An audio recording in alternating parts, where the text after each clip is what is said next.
through these predictions. So the first one is Arsenal Man United. I don't know if this is a banker or we're just throwing, caution to the wind. Arsenal Man United Wednesday night. Yes. Many people would not like to hear this, but I'm actually going for Arsenal win. The home win for Arsenal. It won't be easy. It should be an exciting game of football, but I think Arsenal have the edge for now. So they'll win. Arsenal win it. I say 2-1. Where is the loyalty? Someone want to say. I'm going for 2-1 In Manchester United. Thank you. All right, then you have Newcastle, Liverpool. Yeah, Liverpool are on fire. They're supposed to have a blip at some point somewhere. And I've promised this. Mark doesn't believe it's coming. And I'm thinking it might actually be at St. James Park. They are going to be surprised. They're going to be held to a draw. Newcastle should be good for a result here. Don't ask me where it's coming from, but I think it's coming. They do a bad result. Maxali's version of a bad result of a blip is a draw at St. James Park. So yeah, it starts it. I'm going for a 2-1 Liverpool. All right. We have Man City versus Forest. I don't know if there's anyone betting against Haaland. Yeah, there will be. I've seen people take Haaland out of their fantasy big teams actually now. Because the supply is not coming and the goals are not coming. Yes. But because Jeremy Doku is back and so is Savinho and so is Grealish, and because Pep is going to be a bit desperate, I think at home he's going to open it up and try and press home his advantages, which are his abilities to attack with the players that he has.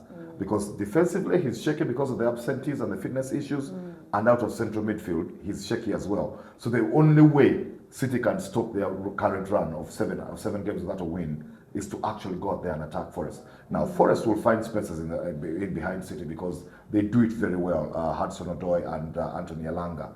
And they set up Chris Wood really well because of the way they attack and everything. I think City are going to beat them up. It won't be just a win. They're going to seriously. Like seriously. I mean, there's got to be a reaction unless Pep is completely done. Unless somebody's telling me Pep should just wind up and go home. I think it starts on Wednesday night. Okay, Mark. Well, for those of you who questioned Rodri's value to Man City or whether he deserved the Ballon d'Or, he's showing you that he's the best player in Europe. Without him, City can't function. Who would have thought that Rodri would be that valuable to Man City? Well, City's confidence has been torn to shreds. They're giving away so many balls. It's amazing how many balls. Liverpool are a pressing team. They press high, but it's amazing how many. There are so many misplaced passes. David Silva. Bernardo Silva. Bernardo Silva, yes. Yeah. I think City won't lose. I'm going for an extra in this one. I'm going for a 2-2. 2-2. Wow. All right. Okay. We have Everton, Liverpool. Surely Big Sam's ghost must still be haunting Everton. Right? The Merseyside Derby. Now, the way I'm saying the blip is starting. If Liverpool don't win at Newcastle, like I'm thinking, the Everton game will be tough for them as well. But I have watched this derby for so long that I stopped hoping for an Everton win. I gave up on hoping for Everton win because they're very, very rare, even if it's at Goodison Park and not at Anfield. So I'm going for Liverpool away win in this one. It's safe. It's the same as when I watch Spurs versus Arsenal. Yeah. I've watched Spurs-Arsenal games looking for a Spurs win in a derby.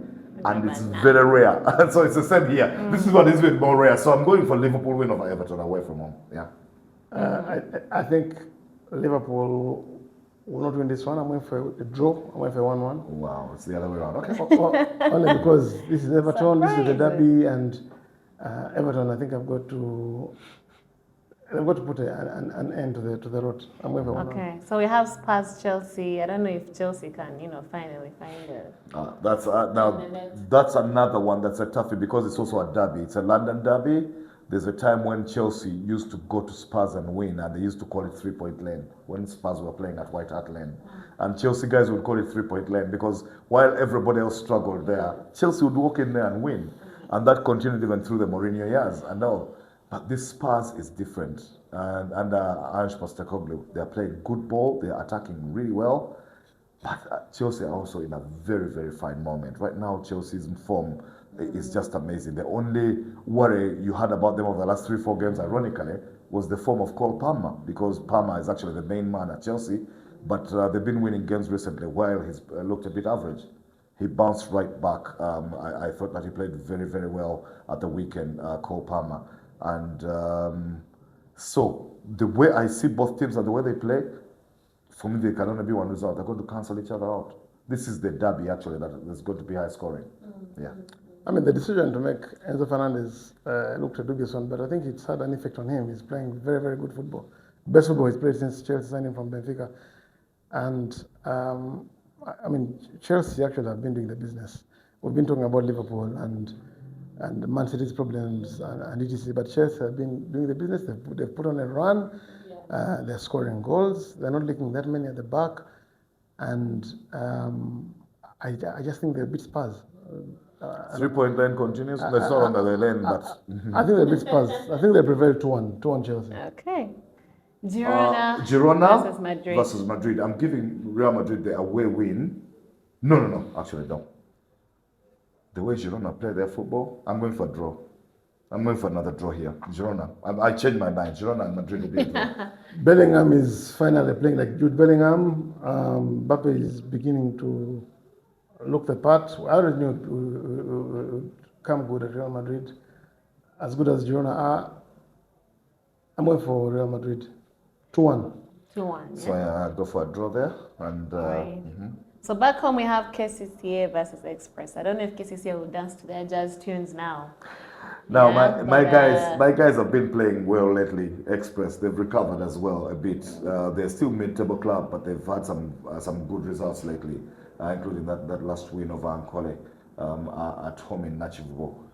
But they're going to the Philip Omondi Stadium. They're going to the current favourites to win the title. And this, I say this with a bleeding heart, the way I did with the Arsenal Man United game. I'm going for a home win for KCCA. Okay. KCCA haven't won actually 3 games in a row. They drew with Vipers at St. Mary's Stende, and then they were beaten by NEC. Yeah, they were beaten. They were beaten by NEC, Mzami Mujaba. They also didn't beat Lugazi. They drew 1-1. So KCC themselves aren't playing impressively. If anything, Express has actually been playing a better football lately. And Mark has called his team a mid-table team. They may be mid-table, but it's Express.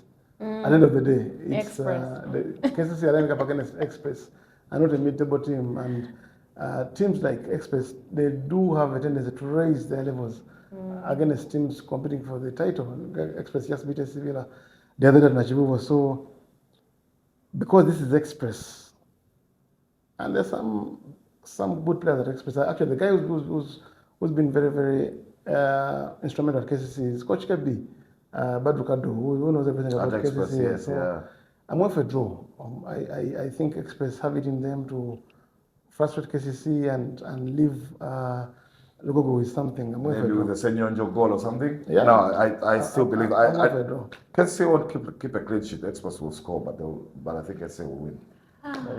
Guys, thank you so much. That's it, folks, for today. Mark to Mark is always here to keep your weekends lively and your sports brain sticking. So stick around for more banter, insight, and of course, Pulse Wisdom every weekend. And what I can say that until then, keep sporty and bet responsibly, or at least hilariously. All right?